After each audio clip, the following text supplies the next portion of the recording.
Assalamualaikum warahmatullahi wabarakatuh.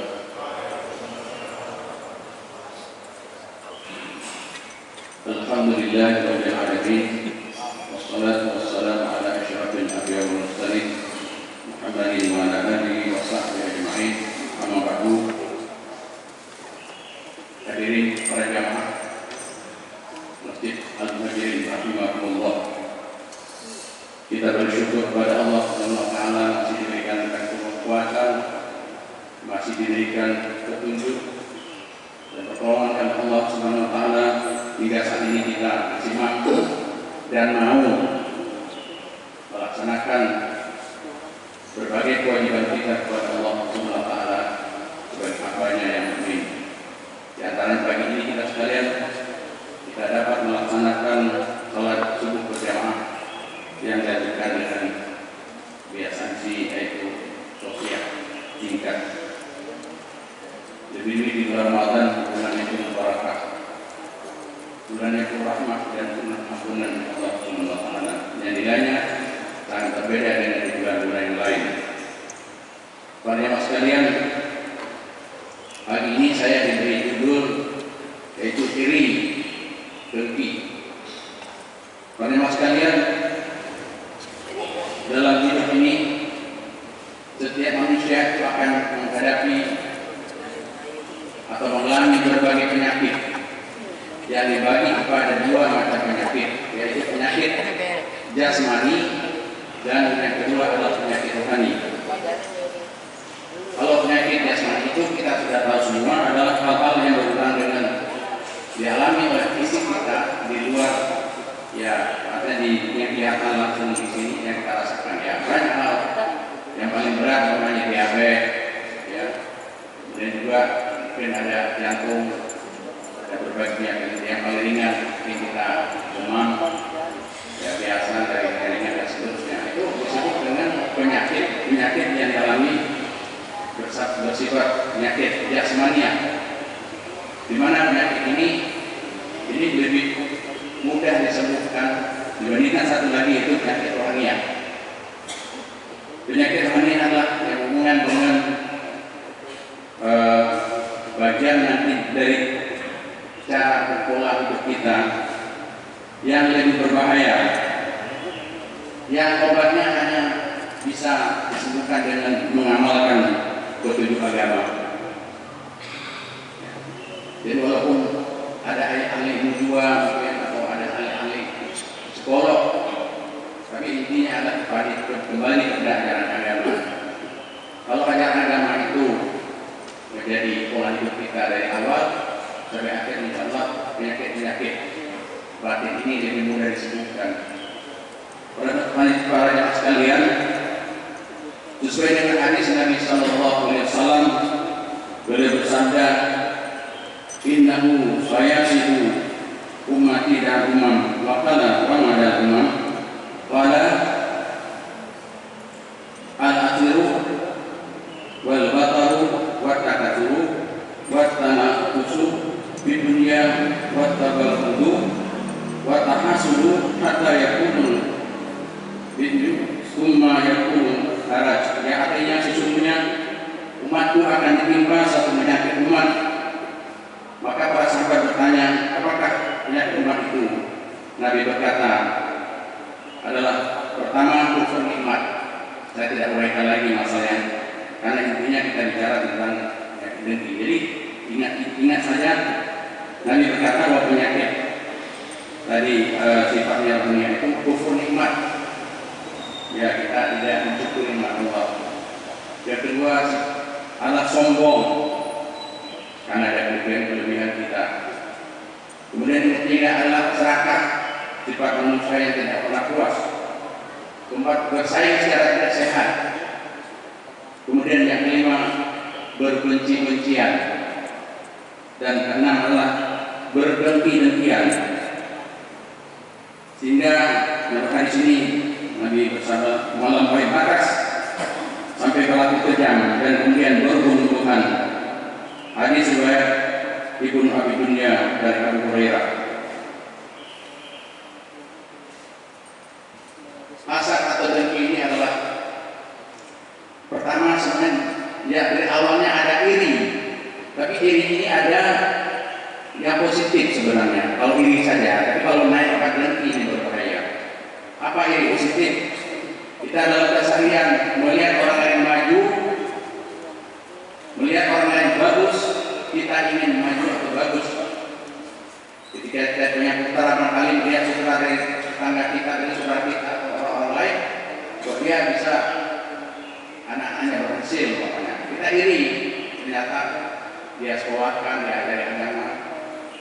Ya. Kemudian juga mungkin ada keberhasilan dalam dagang, iri, bahwa dia maju. Nah, kita berusaha mencari tahu bagaimana kemajuan dia, di mana kesuksesan dia. Itu iri, dalam pengertian yang positif. Jadi kalau iri sudah meningkat kepada diri yang berbahaya. Jadi kalau sifat dari orang yang iri meningkat pada dengki, ini orang yang sifatnya adalah senang melihat orang susah, sebaliknya susah melihat orang senang. Nah, ada orang yang meningkat lagi adalah bukan sekedar hanya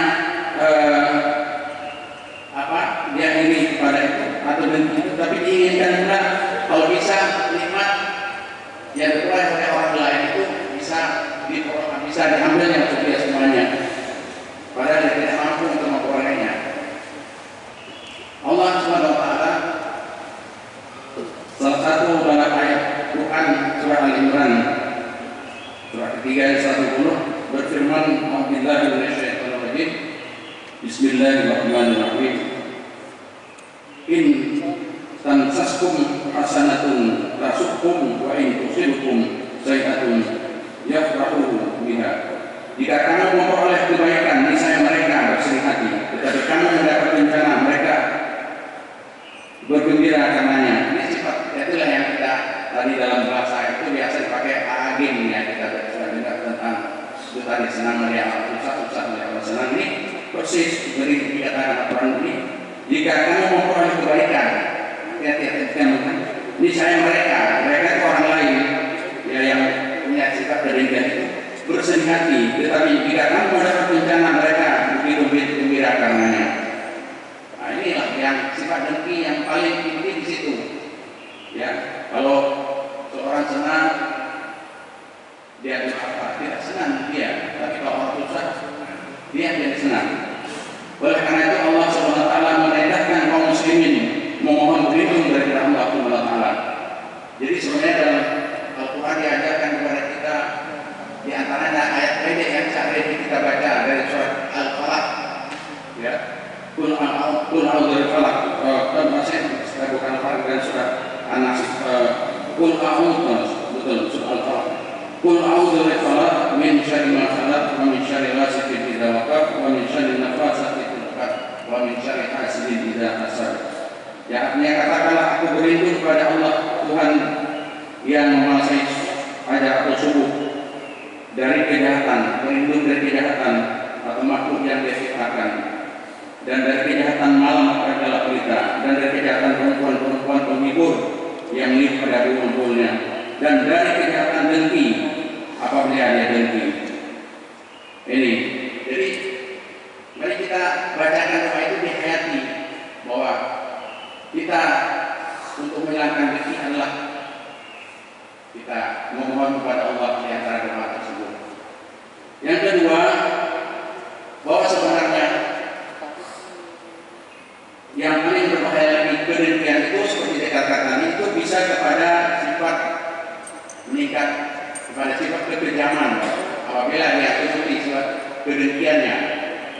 Maka di sini pada salah satu hadis yang lain Rasulullah mengingatkan dan mengenai tindakan kekerasan, kekejaman dan zalim akibat mempertahankan penyakit hasad dengki.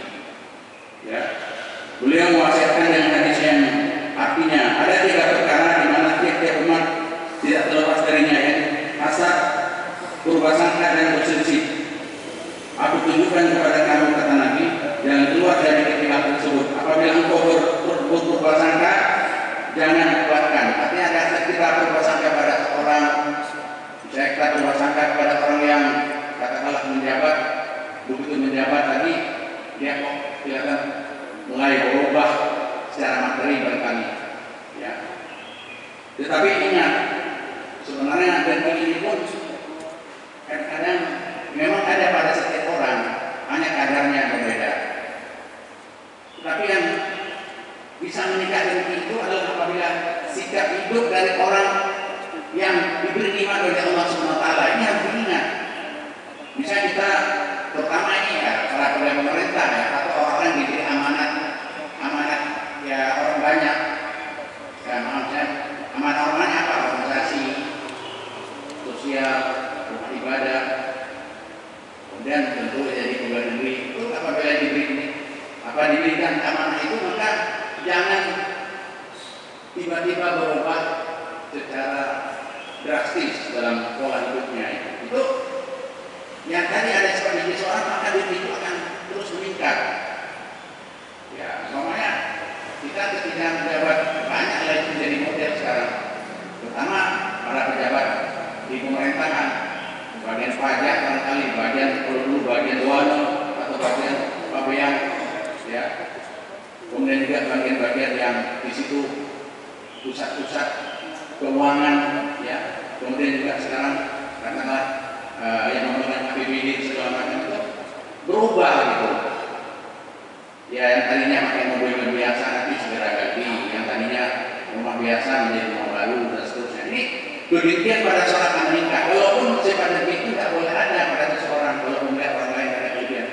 Tetapi jangan mengundang ya kondisi orang yang akan nanti ya akhirnya ya kita ini menjadi sasaran kebencian dari orang, ya. Kemudian selanjutnya, apabila engkau rasa terdengki, jangan berlaku kejam. Kemudian jika bersuci, jangan menyakiti. Kenapa Nabi sampai mengingatkan kalau ada sebab terdengki sampai dengan kekejaman, malah nanti akan jadi pembunuhan? Itulah tadi, karena memang orang yang dengki itu dia akan tidak senangnya itu, tapi kalau dibuat lagi oleh keadaan terus orang yang diberi nikmat itu dan sikap yang tidak terpuji itu tadi, maka itu akan itu. Misalnya apabila terjadi dialog biasa atau terjadi perdebatan atau nanti merendahkan orang yang sifat dengki itu, maka disitulah akan terjadi kekejaman. Jadi mari dalam hidup ini sebenarnya yang terbaik adalah hidup yang wajar, yang biasa sesuai dengan tuntunan agama. Apabila kita diberi nikmat, jangan banyak berubah dalam hati, berubah kepada hal yang tidak baik. Kemudian juga mari kita yang ingin sesuatu, mari ya kita nih salah satu adalah tunjukkan sikap sabar sebelum kita memperoleh suatu nikmat. Ya. Kemudian kalau memang kita tidak nikmat, ya ikuti. Insya Allah suatu saat kita akan sampai juga seperti apa nikmat yang telah diterima oleh orang lain, walaupun bentuknya berbeda. Karena sesungguhnya kenikmatan yang diterima orang lain, lalu ingin kita memiliki kenikmatan itu, belum tentu cocok untuk kita. Ya, itu banyak contoh. Kalau kita menginginkan misalnya katakanlah kenikmatan jabatan tertentu, belum tentu cocok untuk kita. Karena kalau kita di situ mungkin kita akan menjadi berubah, akan terjerumus. Ya, karena berat jabatan itu adalah tanggung jawab yang sesungguhnya jabatan itu bukan untuk memperoleh kesenangan, tapi jabatan itu adalah amanah.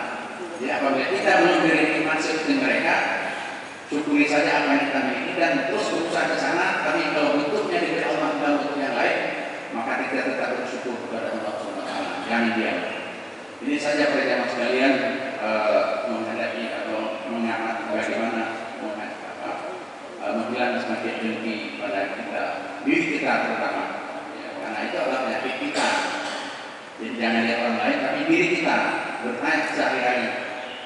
Ya, seperti diisinya lihat oleh hadis Nabi tadi, ada sifat sombong, ya, sifat serakah, sifat untuk bersaing secara sehat, dan yang terakhir sifat itu selalu kita bertanya sendiri. Di bulan puasa seperti sekarang ini masanya kita untuk introspeksi diri, untuk bertanya pada diri sendiri, karena puasa kita harus meningkat. Karena dari setiap 10 tahun kita mungkin puasa hanya puasa menahan berpuasa hati, ya, berpuasa makin dekat dengan Allah SWT dan mensucikan diri kita. Inilah para jemaah sekalian, mudah-mudahan ada manfaatnya kepada kita semua, terutama kepada diri saya sendiri. Makasih atas perhatian, mohon maaf. Terima kasih. Wassalamualaikum